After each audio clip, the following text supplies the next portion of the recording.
With Baltimore Ravens OTAs officially being over, there are plenty of takeaways to dive into, and the Ravens rookies made a statement over the course of the last few weeks. We talk about that, a respected voice crowding Isaiah Likely over Mark Andrews, and so much more coming up on Locked On Ravens.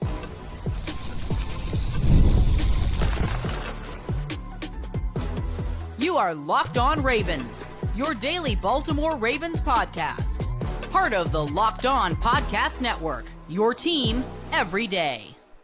You are Locked On Ravens. Welcome into the show. I'm your host, Kevin Oestreicher of Ravens Wire, here with you on the Locked On Podcast Network, your team every day. Thanks so much for being here on this Purple Friday, making Locked On Ravens a part of your day and your first listen each and every single day. We're free and available on all podcasting platforms. So in video form on YouTube, you can like and subscribe to the channel. In audio form, you can follow along and subscribe wherever you get your podcast. We're a 5-day-a-week Ravens show. So Monday through Friday, we have that daily Ravens coverage. Plus, we sometimes have bonus episodes over the weekend. We go live after every single Ravens game and every single piece of big news as well. And thank you out there to y'all there every day, or it's the first time listeners, and if you're somewhere in the middle, thank you as well. Today's episode of Locked On Ravens is brought to you by Gametime.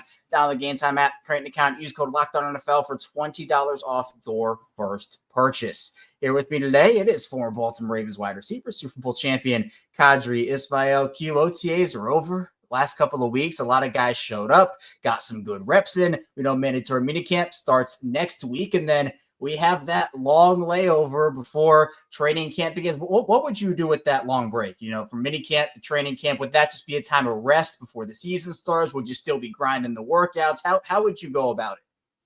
You know, here's a crazy thing about it. As much as people think that there is this long break, technically, it really isn't, and it goes by faster than you would think. The biggest thing that I would say hurt guys is to think that they can let off the intensity. Anytime you let off the intensity, it's going to hurt you on the back end when you got to report to training camp. There's that delicate balance of, yes, go out, hang out with your family, spend some time with the kids if you're a family guy in that regards. If it's your girlfriend, or if you're sitting there just straight chilling with your dudes and y'all going on some kind of golf excursion or whatever, make sure you are doing some level of conditioning to get your mind right. So when you do report, there is no step down or lack of unpreparedness. I love it how nowadays, because of the off-season training regimen, pretty much have guys who will be in such great condition that they'll have a good game plan for themselves when they go home, and they'll be fine. Like, they'll be able to report to camp. They'll be in shape. There won't be that big drop-off, and they'll just pick right up where they left off. So I think it's important that they have the right mental mindset more than just thinking that, oh, we got a vacation before the season starts. We talk all the time, Q, about how the NFL is 365 from the media cycle aspect of things. Well, it's the same thing for these guys on the field. I know you know that as well as anybody, where it seems like so far the returns for Baltimore have been very promising. A lot of rookies made statements over these last couple of weeks. I know, Q, you were out there, so you got to see firsthand how some of these guys looked. And, you know, let's just start with the first rounder and Malaki Starks, who everybody in that organization raves about. He was a Red Star prospect for them on the field, off the field as a leader already. He has performed. What did you see from Malaki during OTAs? And, you know, did it give you a lot of hope that he's going to play a big role for them this season? Yeah, I think the first and foremost thing when I saw him, it was the fact that he was running with the ones. And when you run with the ones, even if you are a first round pick, you sometimes look a little lost. Honestly, like in all the time of watching him, seeing what he does against some of the veteran players like an Isaiah Likely, Mark Andrews, heck, even kind of filling up in the hole with the Derrick Henry on some run plays. It just looked like he always belonged. Like it was, okay, Malaki, he's been part of Zach Orr's defense from the get-go. There's no drop-off in play. And I think from that aspect of it all, for the Ravens, for their defense, for what we are looking for from this team to kind of take those necessary steps, you need to have your first-round talent be able to seamlessly fit in. I know they kind of had like a little bit of a warming up period, if you will, when it came to Nate Wiggins last year, but man, Malaki just seemed like he just transitioned right on in there. Of course, there are going to be growing pains. Of course, there are going to be situations where, he's going to have to adapt and learn because you just don't know. But I'm not worried about it because I think the more he can go through those experiences during the training camp process, the more I think he'll be battle ready come opening day. There's a lot of promise with him, and obviously with Ardarius Washington going down, not that like he and Ardarius are going to be in a battle, but Ardarius was going to perform for them this season. It made that selection of Malaki even more important than it already was. And the Ravens like the intangibles he brings to the table. Obviously, the versatility is something that's talked a lot about with Malaki in terms of his ability to obviously play safety, play nickel, play everywhere on the field. And that will make not only him valuable to the defense, but it'll make guys like Kyle Hamilton's lives easier and others' lives easier, which I think is a really big underrated point of this, where it's not just about the talent Malaki brings to the table, it's also about what he can do for the defense in general. And that's what I really like about his selection. And honestly, Q, it's the same conversation with Mike Green, who they took in the second round as a pass rusher, someone that I think is already a 3-down player. And I actually had Sam and Njoku on earlier in the week, and we talked about Mike Green. And I had the big bold prediction in 2023 about Zay Flowers, and I honestly feel that same way about Mike Green. So I'm going to play the clip from our show on Tuesday, and then we'll react to it, Q, and I will on the other side. I still remember, Sam, one of my takes in 2023, like my bold prediction, was that Zay Flowers is a rookie, was going to be the Ravens wide receiver 1 by the end of the year. He was their wide receiver 1 by the end of week 1. Like that's how good he was. Mike Green's kind of the same thing here, where Odafe Owe added the pounds on. Kyle Van Noy's been steady for them. I think by the end of the year, Mike Green could be their best pass rusher. Is that a little too bold for me, or are you in line with that? I'm in line with it. I looked at the stats over the last 2 seasons just to get a good idea of what went right and what went wrong in 2024. In 2023, Jadeveon Clowney, his pass rush win rate was through the roof. It was 26%. I mean, he was one of the best in the league at doing that. In 24, they only had Odafe Owe and Kyle Van Noy. Their pass rush win percentage was about 16, which is like middle of the pack. So the Ravens didn't really have that pass rusher who can win at a consistent basis. They have that now on Mike Green. Finding a way to get him on the field. He's a 3-down guy. He's going to be a guy that's going to be there on first, second, and third down. So I 100% agree with that. He could be a guy that's starting as the best guy right out the gate if they do so deem him worthy. If anything, Q, I think Mike Green will have a role for them early and often. He'll be able to pair nicely with Odafe Owe and Kyle Van Noy in that room. But the tape speaks for itself in college. The production speaks for itself that he had. But you seeing him firsthand out there, he obviously made waves for an interception where he dropped into the flat, some really nice plays. What did you see from him? Because this guy, I mean, it is just so intriguing about how good and the ceiling that Mike Green has at the NFL level. So at the defensive end spot, you got to be a disruptor. And the only way you can truly disrupt an offense is by using your speed and your leverage. Mike Green, his speed just jumps off the page. You totally see how quick he gets off the ball and how in the backfield he is and how his range from sideline to sideline is. I think that is what is going to help him in his development. Yes, he is a pass rush guy. Yes, we're going to see a lot of that. But I know that if teams are like, all right, youngin, we're going to run at you and see what you got, I don't see him flinching at all. I see Mike Green growing with Chuck Smith and the way in which he is going to help him develop, seeing little details of Tavius Robinson, seeing how when you look at Odafe Owe, of course, he put on some weight and he's going to use his speed to power techniques. Kyle Van Noy with his water fasting self, I think he's going to give the youngin some good information and nuggets on how he can yes, enhance his game. So I think the room is going to be good. The rotation is going to be great.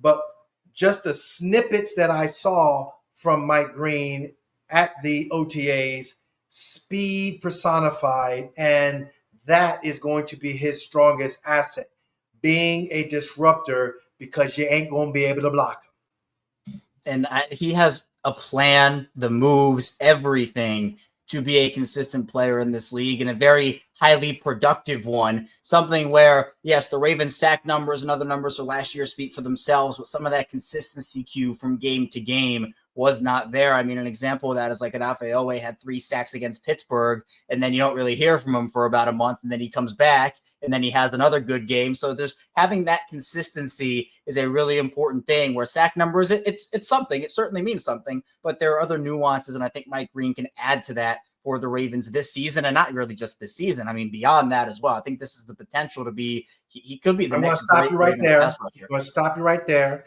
because we ain't trying to worry about the beyond. Okay? Steve Bisciotti, we already had this conversation. Steve Bisciotti already talked about it. Who cares about the future? We want now. Now. Mike Green, now. Okay? Dafe Owe, now. So, whatever we got to do to get now. I ain't worried about Malaki Starks next year, 2 years. I don't really care about whether or not Dafe gets some blockbuster deal or not, or whatever. I want now. This team is built to win now. This team is supposed to go to the Super Bowl. That's it now. We ain't worrying about the regular season, because we know we got Lamar Jackson. He's going to be winning some games, balling, all the things. We want the postseason, so we have to have Malaki as well as Mike Green, them youngins, catch up to speed as quickly as you can, because we want now. Now, N-O-W, now. I'm in agreement. You know, this team's going to look different next year, depending on who's back and who's not. So you got to get the job done, because every year is different, and your window can close as fast as it opens. So you got to take advantage of it. And for the Ravens, we've talked about it, Q, you and I, how they got that production from Nate Wiggins and Roger Rosengarten last year as rookies. Hopefully, their round 1 and round 2 picks, and Malaki Starks and Mike Green can have that same impact this upcoming season. But coming up, we're going to talk about some rookies a little bit more, and we'll talk about a respected voice crowning Isaiah Likely over Mark Andrews. So stay tuned. We have plenty coming your way on Locked On Ravens. First, the show is brought to you by Gametime. There's nothing like the NBA playoffs, the intensity, the buzzer beaters, the fans losing their minds. It's the kind of atmosphere you have to experience live. And I wish I was there for the Nuggets winning the championship back in 2023. It's a team that I've been going for my entire life, and that moment was incredible. So that's an NBA playoff moment that I will never forget. And I was just on the Gametime app, and Zone Deals were offering 10% off exclusive Zone Deals for FIFA Club World Cup matchups. I love that I can go on there and see my exact view before I buy, so there are no surprises. And you'll always find great seats on Gametime, and you'll find great seats for as low as $100 thanks to exclusive discounts, and Gametime makes scoring NFL tickets just as easy as well. So if you've never used Gametime to grab NFL seats, now's the time. It's seriously a game day upgrade. So take the guesswork out of buying tickets with Gametime. Download the Gametime app, create an account, use code LOCKEDONNFL for $20 off your first purchase. Terms apply. Again, create an account, redeem code LOCKEDON NFL for $20 off. Download the Gametime app today. Last minute tickets, lowest price guaranteed.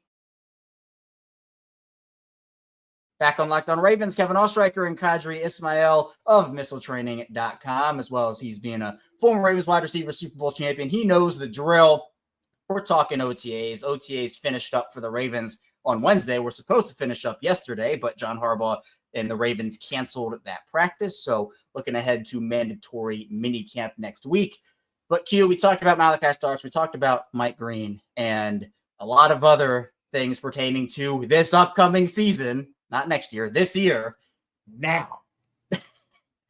A guy that's going to have to produce for them now is Tyler Loop. A lot of expectations on Tyler Loop, especially after Justin Tucker is no longer on the team. The Ravens take a chance on him. We know that the rich kicker history the Ravens have had on the field. You know, obviously Tucker with what he did over the course of his tenure, probably outside of last year, right? Nobody's looking at last year and saying that was anything special, because it was not. But then you have guys like Matt Stover, who set a precedent, and others as well who have come in and had a couple years of good years for the Ravens. Loop is going to have pressure year one. He had a pretty solid OTAs until Wednesday's practice where he went 5 of 9, according to multiple reports, all of his misses coming from over 50 yards. I'm not putting too much stock into this Q. It's workouts, it's OTAs. I think the coaching staff is probably helping him out, tinkering with some stuff, getting him ready for week one. If this becomes a trend for Tyler Loop over the course of workouts, then I'd become a little more concerned about it. But I'm willing to give Tyler Loop some slack here as he works through some stuff. Is that where you are, or is that concern meter a little bit higher for you? You have to understand, as a former player, we love our kickers, but you better make the kick. We love our kickers, but in clutch situations, you better make the kick. Don't be going through training camp and being all schwank with it. When it's hot and humid, we're going through our days of practice. Obviously, they no longer have 2-a-day practices, but John Harbaugh's training camps are definitely feeling like it is, the way he puts them together. But the point is that you best make your kicks. So, yes, you're in the loop for now, Tyler. But when it comes down to it, you better loop up that leg and make sure you are ready to go. 5 of 9 is not acceptable. I don't care if it's past 50. Take the pulse of what the landscape of NFL kicking is like, and you will clearly see 50 is the new 35. So we got to go ahead and take it to the next level and make sure you're making your kicks, period. Okay? I saw it when it came down to the hearing of the kick coming off his leg. It was strong. It was powerful. Maybe he got fatigued. Maybe he got, something like we're saying technique-wise could have been messing with him. That's fine, but you better figure it out. You got a long snapper, Nick Moore. You got a good holder in Jordan Stout that they both kicked with and worked with the GOAT. Lean on them for some information. Lean on them to help you figure out the little details, because ultimately when it comes down to it, this is now. We ain't trying to be in the AFC Championship game, worrying about whether or not you psychologically ready to go. And to get to that AFC Championship game, we love to be that number 1 seed. And Kevin, you and I have been doing this show long enough. It's going to come down to some meaningful kicks. The schedule is set. AFC North is a tough division. When you look at last year's Bengals game, when it was on the road, my God, man, their kicker, their holder just was off a little bit, and he wound up missing it. Opened the door for the fellas to go ahead, march down the field, and, of course, kick the game winner. You're going to have kicks like you're going to be up in Cleveland. It's going to be some really weird weather coming off of Lake Erie. You got to be able to make those kicks. There are going to be teams that are going to be coming in here recognizing, like the Lions, hey, if we beat the Ravens, it sets us up to be that upper tier team. Okay, Loop, you better be looping it on in there, making sure you're kicking your kicks. So when it goes to that upright at halftime, then all of a sudden you go up by a score of 10, you can just say, we're sealing the deal, because that's when other guys can just sit back and now pin their ears back, a la the Mike Greens of the world that we were just talking about. So it's all interrelated. A practice like a 5 for 9 is unacceptable. Period. End of discussion. And we know that the last time the Ravens had a rookie kicker, that was Justin Tucker, and they won a Super Bowl with Justin Tucker as a rookie. So, look, a lot of expectations on Tyler Loop's shoulders, and there are other rookies as well. Q, you and I talked about Leonte Wester. He's been making a name for himself early on, and his Peoples apparently had some really good reps as well. He's someone a lot of people are excited about. Were there any other rookies that stood out to you? Yeah, I think from Aeneas' standpoint, it was the fact that he looks like he wasn't, okay, is this the technique, or what should I do? Or it was the little details that from practice to practice, I think he got a little bit more comfortable with his assignments. And that goes to the coaching staff of teaching and having him understand. I think for Leonte, the biggest thing for him is just, again, making sure you're honing in on your skill set of catching punts, making sure you are running your routes and understanding the concepts that are presented before you. You have a good veteran mix of receivers in that second tier level that he's going to be able to learn from. The Kirkwoods of the world, the D Wades of the world, who, just a year ago, he was wet behind the ears and trying to figure things out. I think Leonte, for him, it's good to see how things are done. And I think it's going to pay dividends for him. I like the way his work ethic is. I like his running is smooth. His ability to accelerate is there. And I think the fact that, when we saw on Ravens productions where John Harbaugh was coaching him up, and it was really cool because what coaches are trying to do is put a level of pressure on you without necessarily putting that pressure on you. I want to see how you react and, just be coachable with it all, because when the game is on the line, it's going to ramp up times 1,000. So let's just put a little bit on you right now. And you could just see the way John was kind of talking to him and seeing how he was going about it. Leonte was like, yeah, okay, great, boom. All right, here I go. I'm going to do it. You want me to catch the ball with one hand? Boom, here we go. You want me to catch another punt with, the other hand? Boom, here we go. Okay, you want me to spin around, do a twirly bird, and figure out where to go? Yep. His kinesthetic awareness was there. His being present and not making it larger than what it needed to be was there. And that's what you want if you're John Harbaugh, if you're, the coaching staff evaluating whether or not they're going to put him on a 53-man roster and, practice returning punts. Is there a long way to go? Yes. But good start for the young man. Yeah, really good start for the rookie class in general. I think about as good of a start as you can imagine for these guys. You're right, Q, long way to go, but I'm excited to see how those guys perform. I'm also excited to see how this tight end room performs, all of them in a contract year. Isaiah Likely, Mark Andrews, and Charlie Kohler. Now, over on First Things First, Chris Broussard, who has turned into one of the great Ravens voices over there on First Things First, as he counters Nick Wright and tries to get all the Ravens points across, because obviously we know Nick is a big Chiefs guy.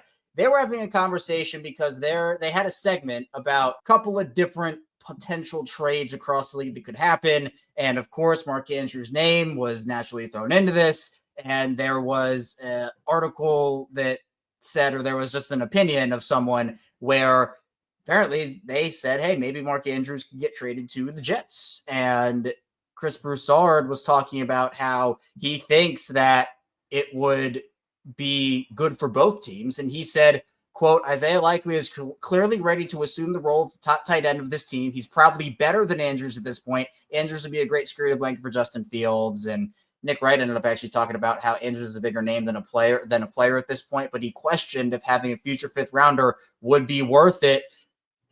To me, Q, I'm not sure where I am in terms of the Isaiah Likely, Mark Andrews conversation. Chris Broussard clearly has an opinion on it, but where are you right now on this tight end room? We've talked about it a bunch, but as you saw Isaiah out there during OTAs, you saw Mark out there during OTAs. How do you kind of shape up this tight end room right now? I think the biggest strength that you'll see for this Ravens ball club is the tight end room. And you can say why? Well, because you got a go-to guy, a security blanket guy in Mark Andrews.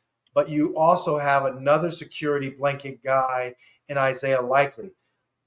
Look at the Kansas City Chiefs game. Yeah, the toe was on the line, but that was a go-to type play.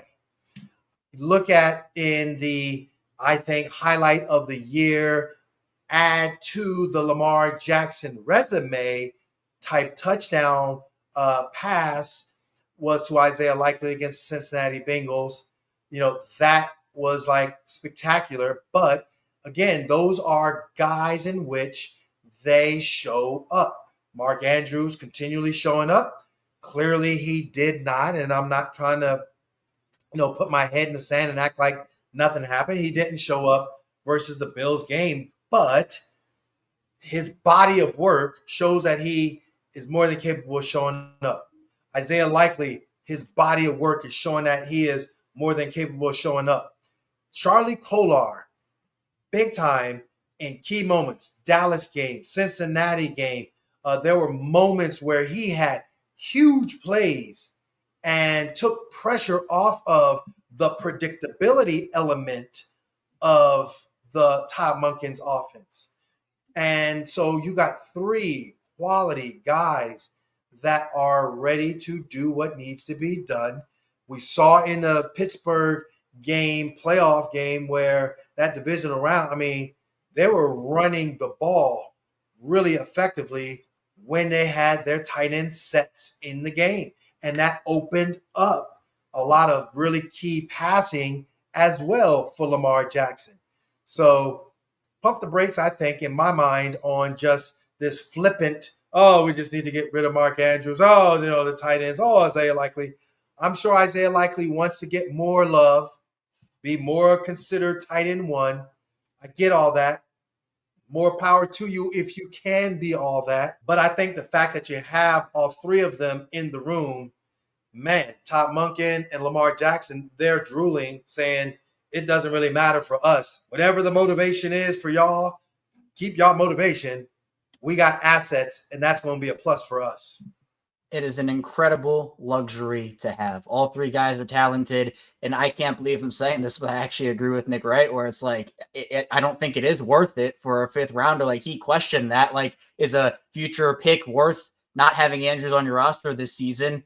I'm not so sure he's a bigger name than a player at this point. He's still a really good player. I still think a top 5 tight end in this league. I don't agree with that part, but I agree with the fact that it's just not worth it to move on from him and lose that aspect of your offense where, look, Mark, if they have to choose between Mark and Isaiah and they choose Isaiah, Mark's probably gone, and that's fine. And Isaiah is ready to take on that role. I do agree with that from Chris Broussard, but I think you don't just want to trade Mark and say, oh yeah, well, cool. We have a lot of guys. We'll just get rid of them. No, you want to have that problem. It's a good problem to have. And if it's just for this year, use it to your advantage now.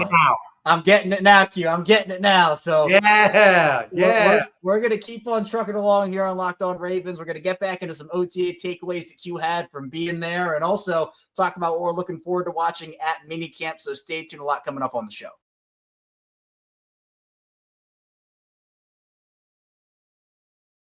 Back on Locked On Ravens with Qadry Ismail. I'm Kevin Oestreicher. Still grinding along here on this Purple Friday. And Q, I want to ask you just about your general OTA takeaways. We talked a lot about the rookies, but were there any other standouts that you saw, not rookie-wise, maybe 2nd year, 3rd year, 4th year, even some vets that caught your eye? Yeah, I think just going down the roster, the different guys that really, in my mind, I know the Tylan Wallaces of the world, you just talk about a guy that is really steady and dependable. He's always just making plays. Devontae Walker, as he continually develops, I think they're going to, show him some love. It was really cool to see Keaton Mitchell, out there. There was no sense of a limp or anything or any level of like, I wonder. No, he's just out there making plays. I think that's going to really help out that running back room, just like kind of solidify it. I know it's tough because he is a rookie and you do want to see it from a padded aspect of things. But Marcus Major, okay, shoot. Just because you got a full room, that don't mean I can't eat at the table. And I think he did well. I think the tight end room is the tight end room of what we were just talking about. But then when you look at, just the offensive line, I just think Andrew Voorhees, in my mind, it pops. I love the fact that, from a Ronnie Stanley aspect of things, very, very underrated. Very just like, hey, signed a contract, but he's just out there and he's just talking to his boys, making sure, leading the way, leading the group. Love that. That's going to be invaluable. I think the linebackers from a Trent Simpson. We saw him running with the ones again. Pause. Everybody talking about everybody else.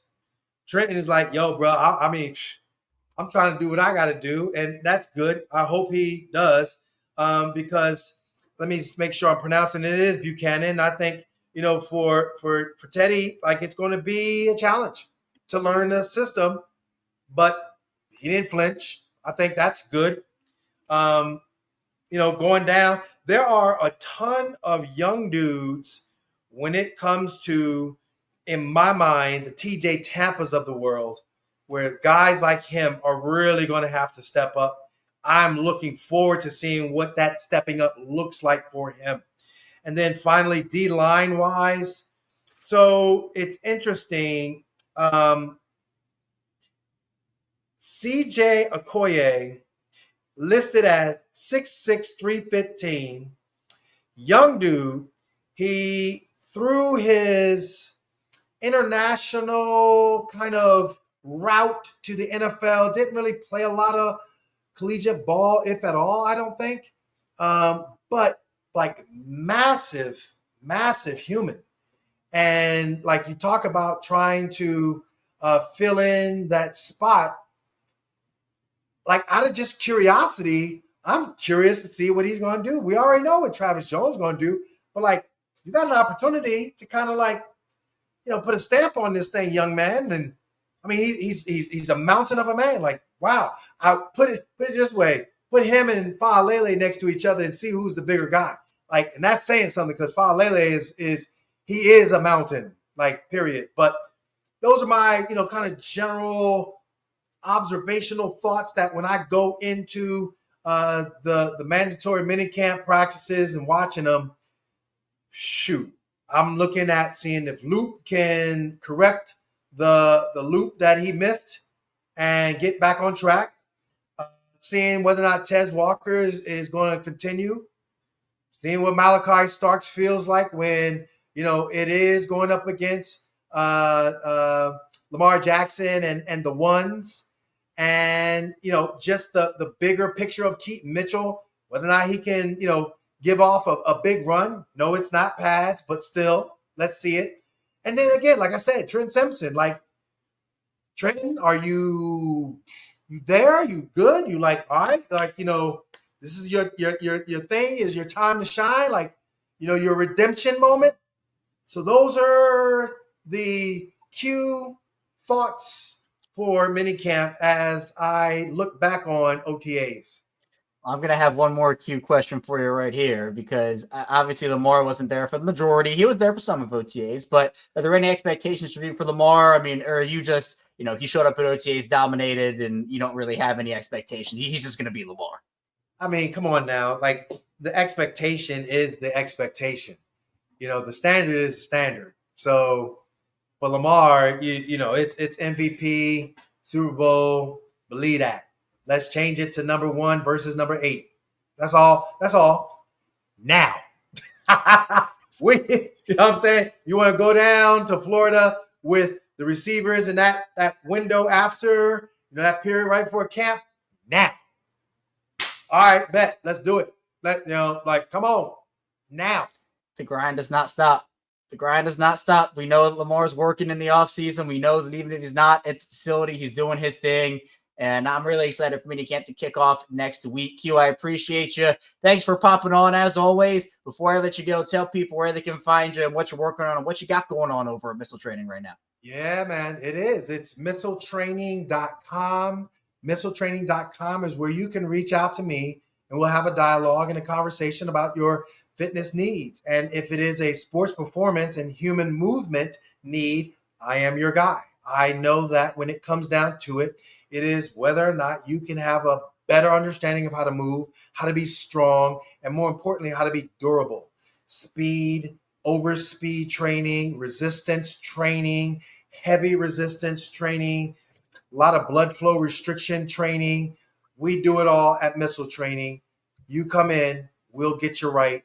Missiletraining.com. Doesn't matter the age. Doesn't matter if you want to do team training or individual training. We got you covered. Recovery work. Love me some recovery work. One who can recover the fastest is the one who wins.